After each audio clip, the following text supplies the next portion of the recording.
বিসমিল্লাহির রহমানির রহিম। আসসালামু আলাইকুম ওয়া রাহমাতুল্লাহ। আপনারা কি সকলে ভালো আছেন? আপনারা ভালো আছেন সবাই? প্রথমে আমি বাসাইবাসীর কাছে ক্ষমা চেয়ে নিচ্ছি। এই জন্য ক্ষমা চাচ্ছি যে আমি আসা উপলক্ষে আমি দেখলাম নথখোলা থেকে এই পর্যন্ত অনেক ট্রাফিক হয়েছে, রাস্তায় অনেকে আসতে কষ্ট হয়েছে, ভোগান্তি হয়েছে। এই জন্য আমি সবার কাছে দুঃখিত ও লজ্জিত। প্রথমে মঞ্চে ভূমিষ্ঠ আমাদের নেতৃবৃন্দ, স্পেশালি আমাদের শহীদ সাহেব আমাকে জোর করে বারবার প্রেশার করে এখানে নিয়ে আসেন। তারপর আমার সামনে যে প্রিন্ট মিডিয়ার ভাইরা আছেন আপনারা, প্লাস আমাদের স্থানীয় প্রশাসন অনেক হেল্প করেছেন। আপনারা যদি কথা বলেন ভাইরা তো শুনবে না, প্লিজ একটু ধৈর্য ধরেন, একটু প্লিজ। এখানে কথা বলেন। প্লাস আমাদের আজকের এই প্রোগ্রামে আপনারা যারা বিভিন্ন জায়গা থেকে কষ্ট করে এসেছেন, আই রিপিট, আপনারা যারা কষ্ট করে বিভিন্ন জায়গা থেকে এসেছেন আপনাদেরকে আবারও আসসালামু আলাইকুম এবং মনের অন্তঃস্থল থেকে সবাইকে ধন্যবাদ জানাই। এই জন্য ধন্যবাদ জানাই যে এত বিপুল সংখ্যক লোকের গ্যাদারিং আসলে আমি চিন্তা করি নাই। আমি মনে হয় ভাতপুরা থেকে এই পর্যন্ত হাজার হাজার লোকের সম্বর্ধনা পেয়েছি, যেটা খুবই বিরল এবং খুবই রেয়ার। এত ভালোবাসা, এই প্রতিদান কিন্তু খুবই কঠিন যে কোনো মানুষের পক্ষে। যে কোনো মানুষের পক্ষে এই ভালোবাসার প্রতিদান দেওয়া খুবই কঠিন।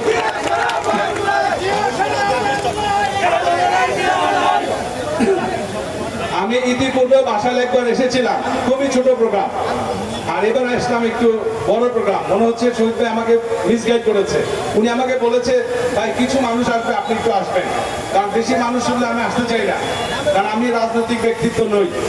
আমি আপনাদের মতো একজন সাধারণ মানুষ। আমার জন্ম বেতুয়া ওয়ারেদল ইউনিয়ন।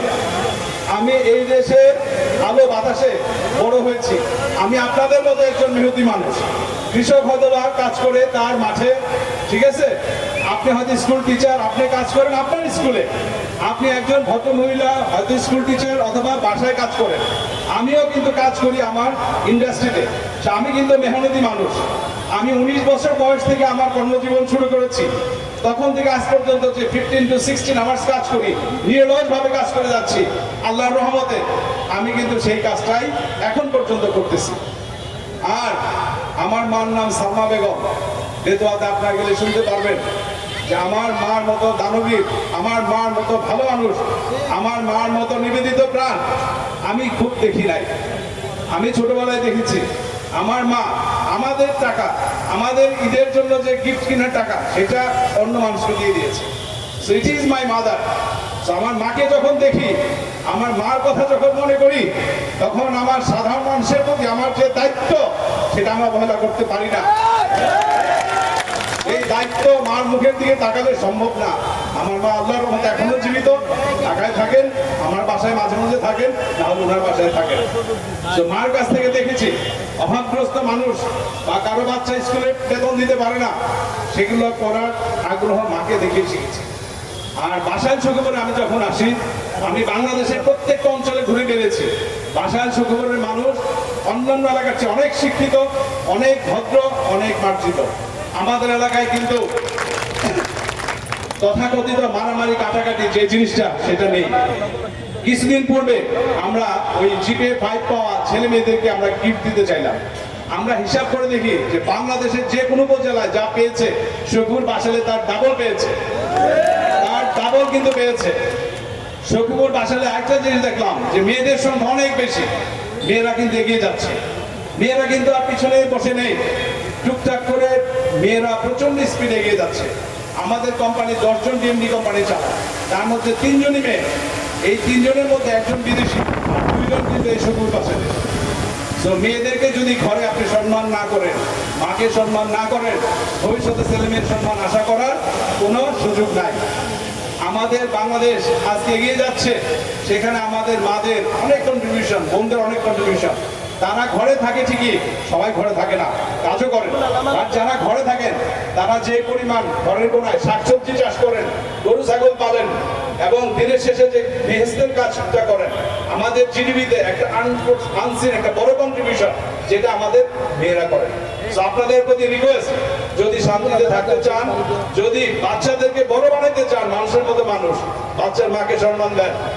বাচ্চার মাকে সম্মান দিলে আপনার বাচ্চারা সমাজে ব্যতিক্রম ধর্মী একটা ছেলেমেয়ে হিসাবে মানুষ হবে এবং আপনার এই ব্যতিক্রম ধর্মী ছেলেমেয়ে ভবিষ্যতে আপনাকে কেয়ার করবে।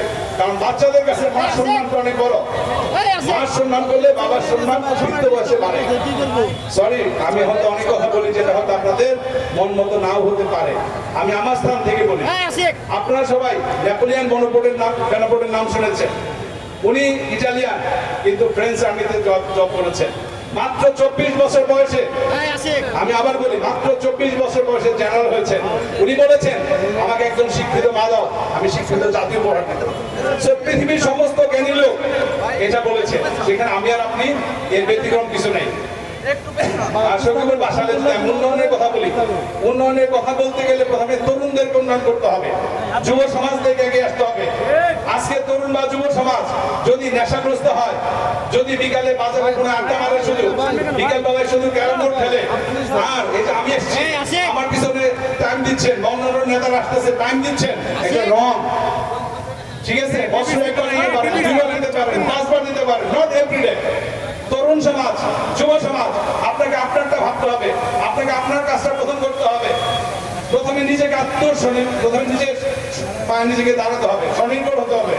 আপনি যখন নিজের পায়ে দাঁড়াবেন, তখন আপনি দেশের জন্য অ্যাসেট। যতক্ষণ পর্যন্ত নিজের পায়ে না দাঁড়াবেন, ততক্ষণ পর্যন্ত আপনি দেশের জন্য, আপনার ফ্যামিলির জন্য লায়াবিলিটিস। আপনি নিজে যখন সচ্ছল হবেন, আপনার পরিবার ভালো থাকবে, দেশ ভালো থাকবে। কিন্তু আমি মনে করি যে আমাদের তরুণ বা যুব সমাজ, যাদেরকে আমরা আলোর পথে আনতে ব্যর্থ হয়েছি নিজেরা, তাদেরকে আমরা রাইট ডিরেকশন দিতে পারি না, তাদেরকে কাজের সুষ্ঠু পরিবেশ দিতে পারি না, তাদেরকে কাজের একটি কর্ম পরিবেশ দিতে পারি না। সেখানে আমি মনে করব যে আজকে আধুনিক বিশ্বে ঘরে বসেও কিন্তু ইনকাম করা সম্ভব, তাই না? আউটসোর্সিং কি দরকার? Proper training. কি দরকার? Proper motivation. কি দরকার? প্রপার ভালোবাসা। যেটা আমার মনে হয় তরুণ সমাজকে আমরা উদ্বুদ্ধ করবো না যে আমার সাথে 2000 লোকের মোটরসাইকেল র্যালি আজকে হয়েছে, আমি ভবিষ্যতে আসলে এই র্যালি করতে দিব না, কারণ এটা আমার পছন্দের কাজ নয়। আমি আসবো একা, আসবো গাড়িতে করে, আমি আসবো একা, বাড়ি বাড়ি যেয়ে কথা বলবো, আমি আরেকজনের সময় নষ্ট করবো না। আমার বাবা আমাকে যে কাজটা করলে অপছন্দ করবে, আমাকে ধমক দেবে, সেই কাজটা আমি অন্যের ছেলেকে দিয়ে কেন করাবো? এটা আমি করাবো না।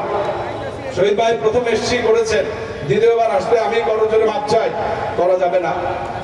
আমি মনে করি যে আমার কথা অনেকে আবারও বলি ভালো লাগবে না। আমি রাজনীতিবিদ নই, আমি রাজনীতি করতে চাই না, আমি রাজনীতিবিদ হয়েও চাই না। ওই রাজনীতি আমাকে টানে না যে রাজনীতি মানুষকে ধোঁকা দেয়। ওই রাজনীতি আমি বিশ্বাস করি না যে রাজনীতি মানুষকে টাকা ইনকাম করায়। ওই রাজনীতি আমি বিশ্বাস করি না যে রাজনীতিতে মানুষ পদবীর জন্য অন্য মানুষকে মানুষ মনে করে না, অন্য মানুষকে রেসপেক্ট করে না।